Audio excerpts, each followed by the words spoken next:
Այսօր Իջևանի գինու և կոնյակի գործանում տեղի է ունենում բացառիկ համերգ։ Հայկական գինեգործության յուրահատուկ մթնոլորտում վայելելու ենք Սանրեմո փառատոնի ամենասիրված երգերը կենդանի կատարմամբ։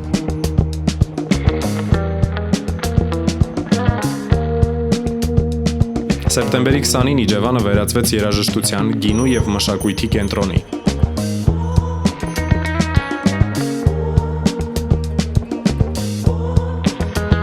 Իջևանի գինու կոնյակի գործարանում կայացավ մեծ միջոցառում, որը նվիրված էր թանգարանի բացմանը։ Այս միջոցառումը խորհրդանշական դարձավ, քանի որ այն միավորեց միանգամից երկու մշակույթներ՝ հայկական հնագույն գինեգործությունը և իտալական անմահ երաժշտությունը։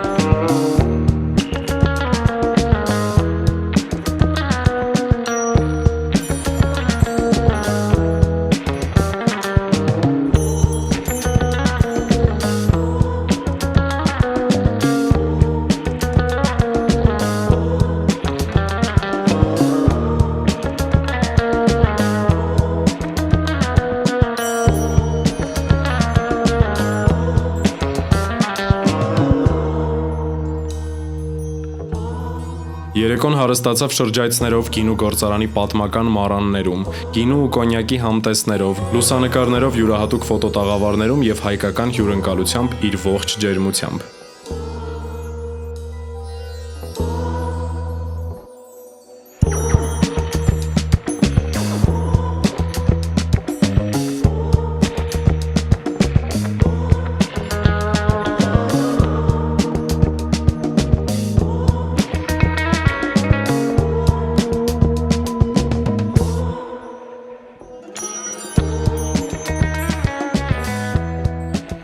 Այս միջոցառումը ընդգծեց Հայաստանի կարևորությունը որպես գինու և մշակութային տուրիզմի երկիր։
Պատմություն, որը կմնա այնտեղ, մառանների քարերի մեջ, գինու բույրի մեջ և հյուրերի սրտերում։ Իջևանը դարձավ վկայություն այն ճշմարտության, որ երբ ավանդույթներն ու նորարարությունները միանում են, ծնվում են անմոռանալի փորձառություններ։